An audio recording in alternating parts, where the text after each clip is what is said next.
Toutefois, nous vous informons qu'il y a une différence entre le baptême du Saint-Esprit, les manifestations quotidiennes du Saint-Esprit et le revêtement du Saint-Esprit. Bonjour l'Afrique, bonjour le monde.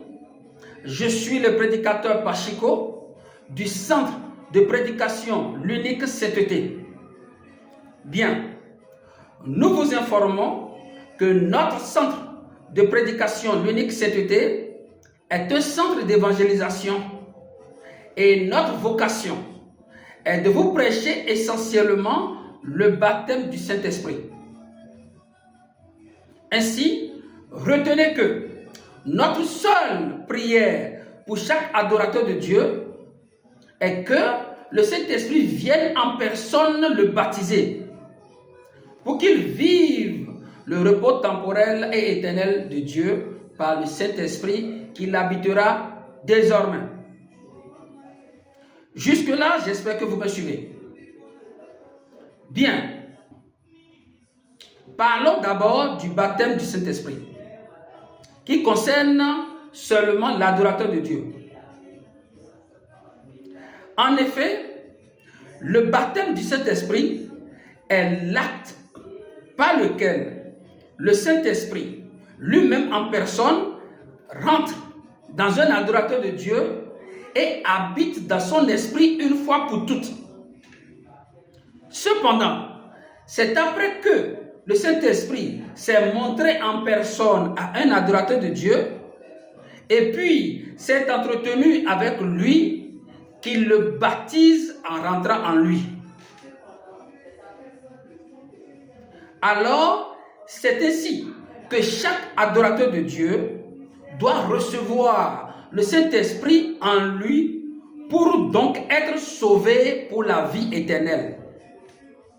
Tel que une partie des environ 120 Galiléens, disciples de Jésus-Christ, serviteurs et servantes de Dieu, dont 10 apôtres, a été baptisé du Saint-Esprit, selon qu'il est écrit dans Jean 20, versets 19 à 25.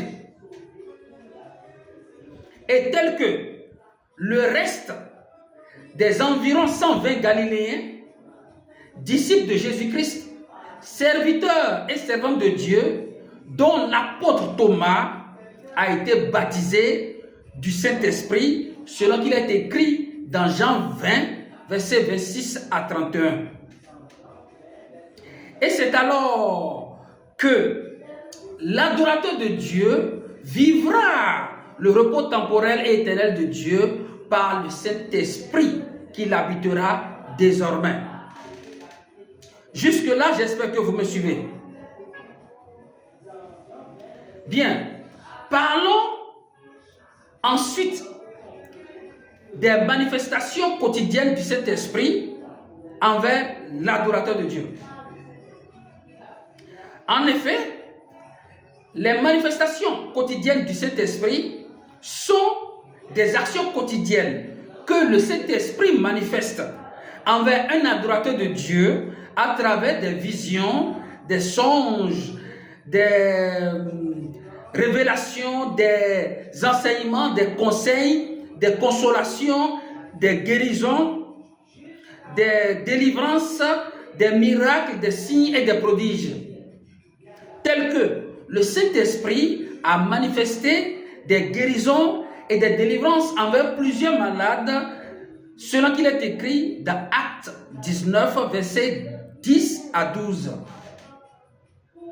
Et tel que notre Dieu, Jésus-Christ, a manifesté de la consolation envers des environ 120 Galiléens, disciples de Jésus-Christ, serviteurs et servantes de Dieu, dont Cléopas, sans pour autant les baptiser du Saint-Esprit, n'est-ce pas?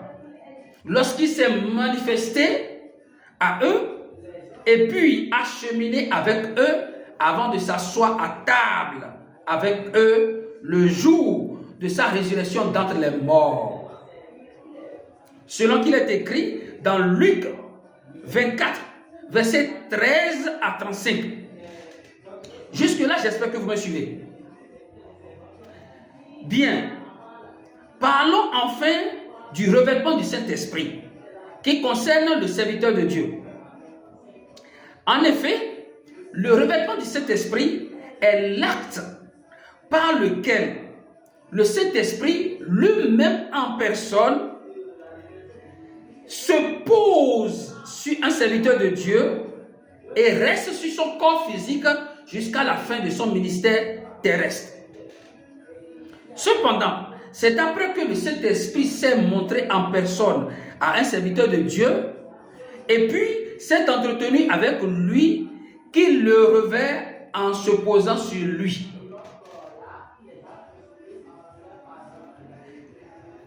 Alors, c'est ainsi que chaque serviteur de Dieu doit recevoir le Saint-Esprit sur lui pour donc être oint pour son ministère terrestre.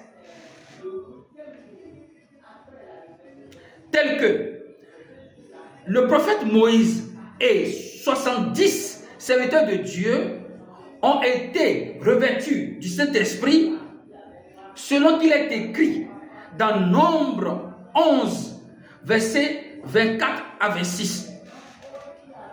Et tel que les environ 120 Galiléens, disciples de Jésus-Christ, serviteurs et servantes de Dieu, dont Marie, la mère de Jésus, ont été revêtus du Saint-Esprit le jour de la Pentecôte, selon qu'il est écrit dans Actes 2, versets 1 à 21.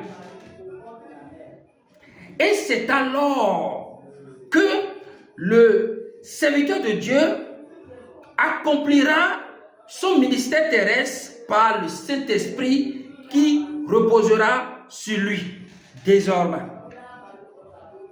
Jusque-là, j'espère que vous me suivez. Voilà alors pourquoi,